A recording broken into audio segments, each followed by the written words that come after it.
Welcome everyone to Bonifabcustom. Today we're going to be doing a small project for Troy Smith Studios. Now we're going to be building some hardware for a custom-made cabinet.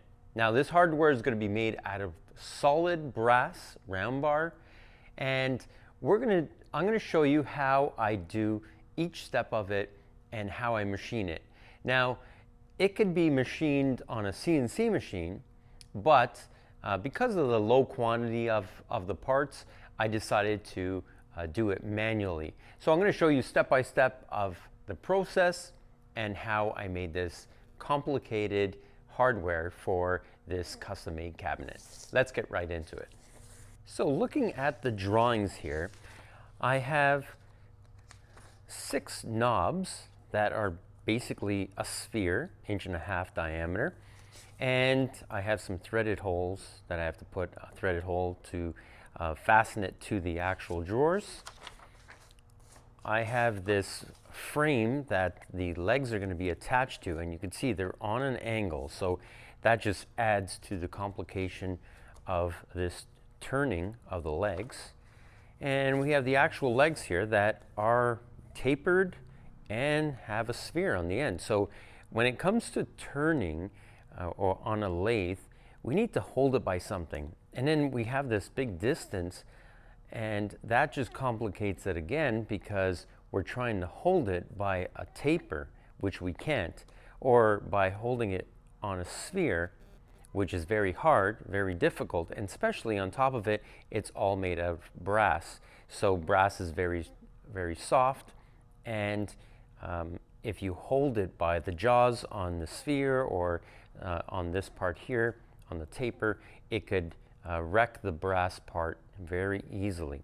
Now, on top of that, we need to orientate this a certain way because it's going to be on an angle. It doesn't show us any way of fastening it, so I got to figure out a way how I'm going to fasten it to this frame. So again, we also need to fasten it in a way that it is vertical while these legs are on an angle. So we're going to need to figure out some way of fixturing this part after the complication of turning it. So what I'm going to do first is, by looking at these drawings, I know that the sphere or the radius is the same on all the parts. So because I'm manually doing it, I need to make a form tool that has this radius on it. Now, not only do I have to make a form tool for that, but I need to make a form tool for cutting the left of the part and the right of the part. And I got to keep in consideration when I do this part, I need a form tool that has that angle also into it. So I need a few different form tools made, and I think that's the first thing I'm going to do. I have it drawn up on CAD, and I'm going to start machining some form tools out of O1 material. I'm going to harden it, heat treat it, and then I'm going to start into turning some of these parts. So I have this template that I'm going to print out. It's going to go right over the piece after I machine it, just to double check the angles and the diameter on the brass. And I also have this fixture, and this fixture is going to be so I can take the machine part and put it inside here, and then I can actually square off the top as per drawing, and then I need to drill and tap for the hole to hold into the frame, and I need to put a couple of dowels so it doesn't turn on me while it's inside the frame or while it's actually assembled on the actual piece of furniture. So I'm going to print up these couple of fixtures. I have actually one more I want to do for the knobs, just to double check the knobs and diameter, things like that, and I'll print them all up and then I can start machining.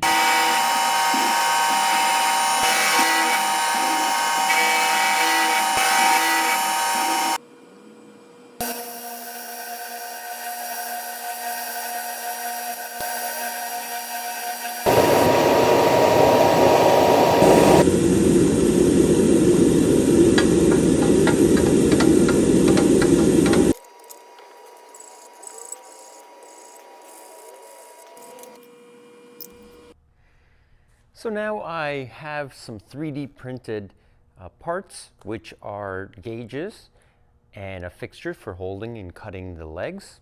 And we'll just take a look at all these parts here. So this one here is basically a check fixture for the actual leg. So I can put it in there, make sure that the radius and the sizing is right. This little one here I made for a check fixture for the radius on the lathe as I start turning the knobs or the legs, the sphere part of it. And this one here is a very important one. So after I'm done turning the legs, I need to put them on something. You gotta remember, I can't just saw cut them by eye. They have to be pretty close because I have to machine them after.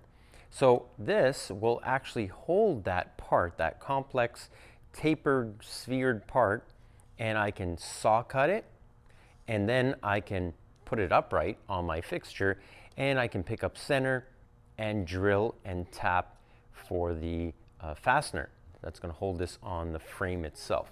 Okay, so that's a very important one I made. Now when it came to the tooling, as you saw me machine it, so I machined it on the CNC, and then I heat treated it, I relieved it, made sure it's sharp, and we can see that I made 4 different types of tools. So one of them, when machining on the right side, the opposite will be machining for the left side. And then I have another tool that it's actually for the turning of the leg, and this has the taper there, the taper that's on here, and that would be for turning this side of the sphere. And then I can actually turn the rest of the taper there. I made another one here for the opposite side, and this is just another one with a relief here, just in case I need to cut a little bit extra on the sphere. So those are all ready. Now I can start setting up my lathe and start machining the brass legs.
So now all the hardware is machined, and I gave it a pre-finish on it, or a pre-polish, and I'm going to be sending it out to get it professionally polished and coated.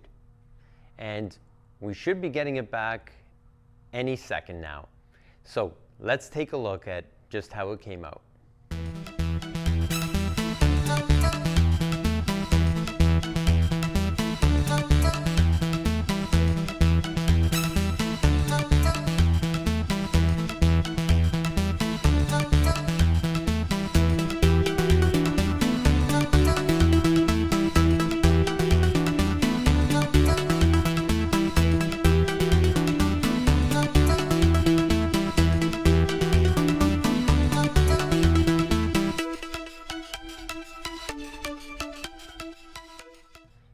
Thank you everyone for watching this video on how I made this custom-made hardware for a custom cabinet for Troy Smith.